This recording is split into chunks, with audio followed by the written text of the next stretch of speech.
It's May 20th, and I'm here with Cinderella, my indoor kitchen, open, no lid, no drainage tote system. And I hope you can see, I know the castings are kind of dark, and that's a good thing. Castings are getting dark. And what I've been doing just in the last few minutes is I've been throwing worms that I find in the dark casting area. I've been throwing them into this area, which has the chunkier egg carton, irregular bedding that is Cinderella, Starbucks cups, things like that.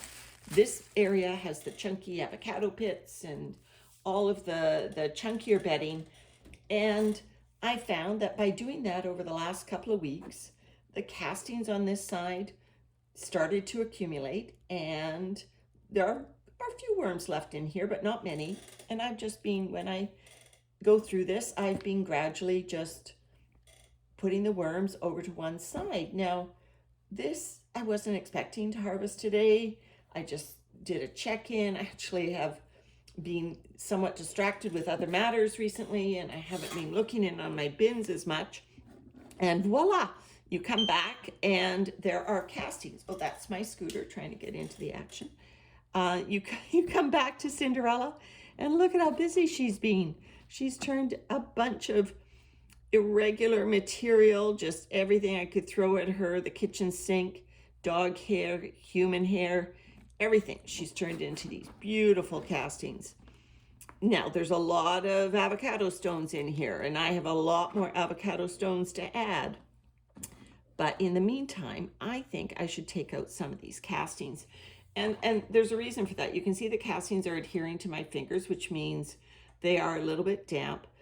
And the more castings accumulate in Cinderella, the more likely I am to get it wrong with the moisture and feed her something that turns the castings muddy.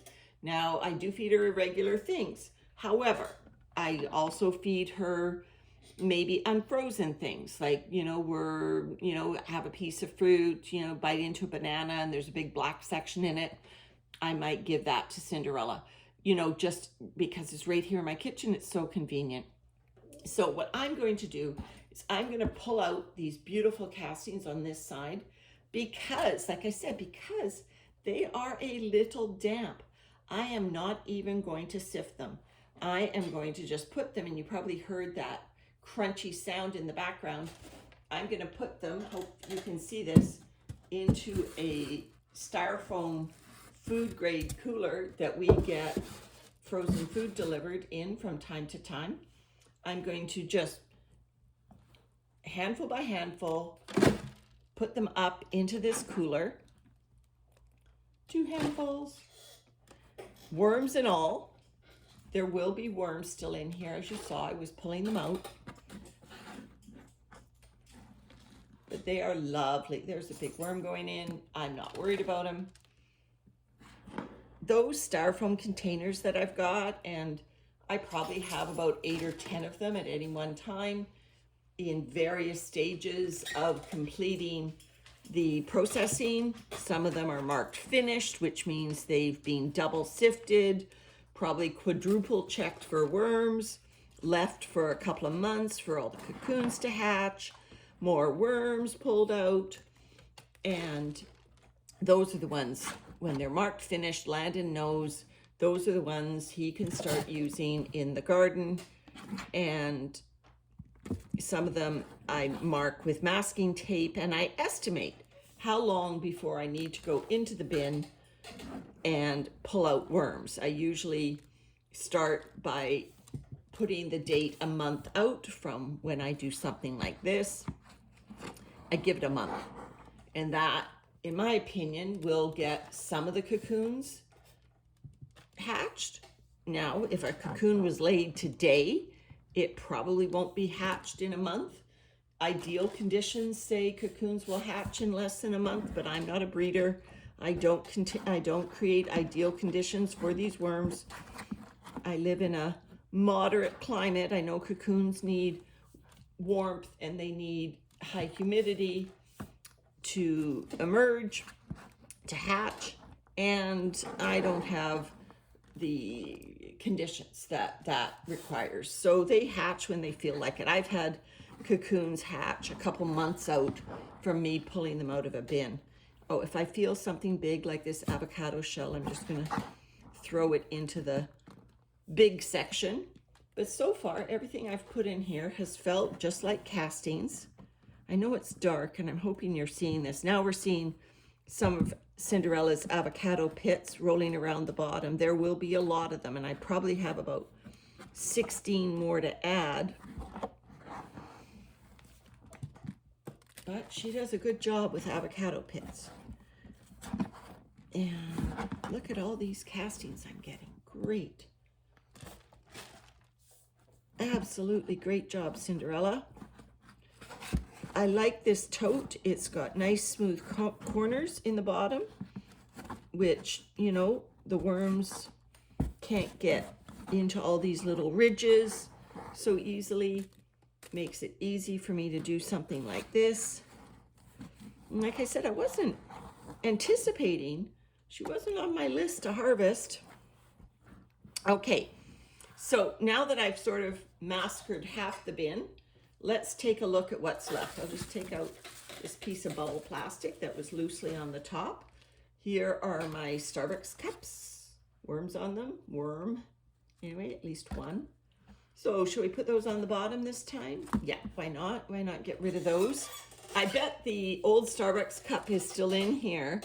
If you saw an earlier video, it had turned basically into a piece of plastic. All right, here's some egg cartons. I told some people I was using egg cartons to feed. I put them in a stack, and there's worms, worms, worms. So I'd been feeding on some egg cartons for Cinderella. I've got a lot of egg cartons I have to get rid of. So yeah, here's a Starbucks cup. Oh no, that's a toilet paper roll with some springtails on it. Another toilet paper roll. I thought it was one of those Starbucks cups things that you put for your hands to keep your hands from burning. I know there's one of those in here. I don't know if these are all toilet paper rolls. Here is that piece of Starbucks plastic. A lot of you weighed in on whether Starbucks cups are truly compostable. This plastic is getting smaller. If you look at my earlier video, I will put it down, but that is smaller. Now, if I find another chunk of it in here, that just means I've ripped it up in my going through the bin. Now, this egg carton obviously was closer to the top because it's drier, so it will benefit from being under the bedding now. There's the bottom to a Starbucks cup. I find when I use Starbucks cups as bait cups, you can never get the little wisps out of the very bottom of the bait cup. Well, you could rinse them out, I guess. But what I do is I tear the bottoms off separately and put them in and just let the bin take care of it. So here's some of the unusual things. This looks like an avocado stone, more toilet paper rolls. And there are castings in here. I don't like depleting a bin. Come on, worm. Back, back, back. I don't like depleting a worm, or a bin rather, all the way down, because to me that removes the microbiome of the bin. So here are Cinderella's worms. I had, like I said, I had loosely migrated them over to this other area. So here are some of her worms in the unusual bedding. I don't know, I can't identify most of this bedding, but you can see that the worms love it. They have no problems taking on whatever I've thrown at them. And I'm just taking the opportunity to loosen the castings that are adhering to the bottom of this bin. You can see a lot of my old flower stems still hanging in here. Worms are taking care of those slowly. The flowers are no longer visible, but I can still see some stems.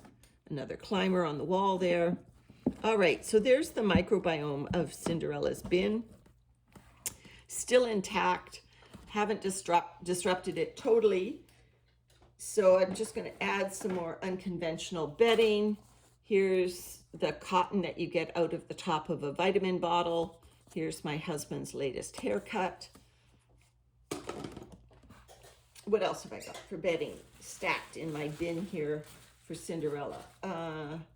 Another toilet paper, a tissue, a random piece of cardboard. That should be good enough just for bedding. Well, for irregular bedding. And then what I thought I would do, Cinderella's won't know what hit her. I'm hoping I can do this from my seating point here. You can probably hear the bucket in the background.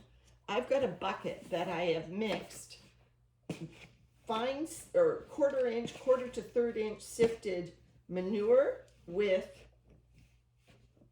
the same sifting done on arborist wood chips. And so this is a combination of manure and very aged manure and wood chips. And Cinderella's getting some of those. In you go.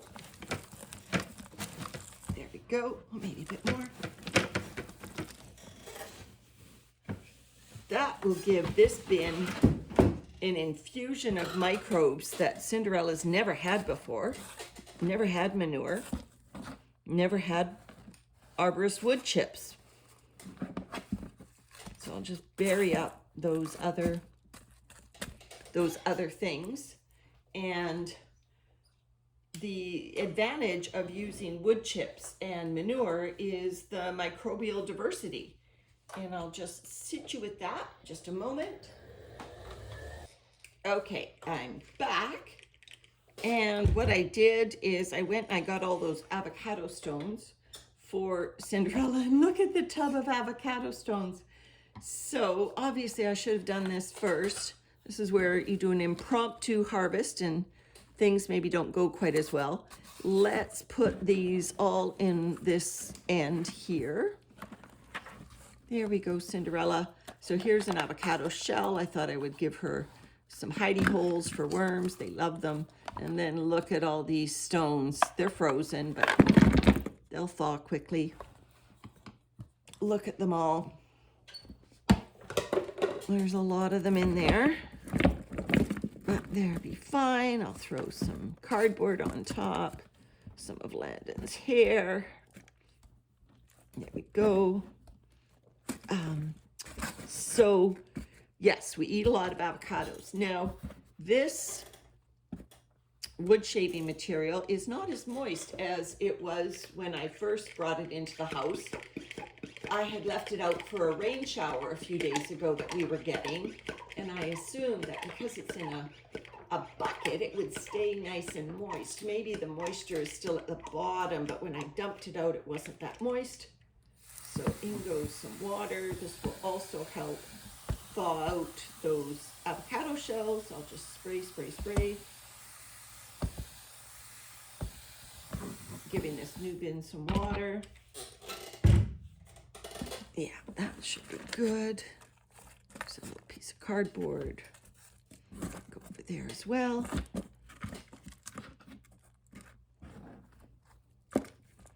So I'm not quite, with the wood shavings, I should mention, I do sift them, but you can see that there are still larger pieces that go, obviously go lengthwise through the sieve. They can give you slivers when you run your hands through the bins. So be aware of that.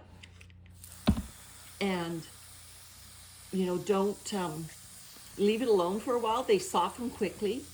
And so you should be able to, treat it like a normal wood bin or a worm bin after a couple of weeks. Where you're fluffing normally without having to worry about getting a sliver up a fingernail or something. So there, I've got my hands rinsed off, gave the bin some more water. So Cinderella gets a quick harvest, and let me just see if I can pause here and show you the harvest. Okay, and so here's the harvest from Cinderella. Obviously my hand is a little wet, so I don't want to put it in the bin because it'll get muddy again. I could probably, if I balance carefully, I can probably use the other hand. There are still worms in here. A few chunkier bits came through. You can see the worms. I'll let them rest for a few hours. Then I'll probably pull the bigger ones out, put them back into Cinderella, but I don't want to stress them. I'll just put the lid on here and let them rest. And any cocoons then will hatch out of here. And in a couple of months, this vermicompost can get added to my garden. But well done, Cinderella, an impromptu harvest, and probably got, I don't know, a couple of gallons worth, maybe 8 liters worth of castings out of it. Looks good. All right, take care, everyone.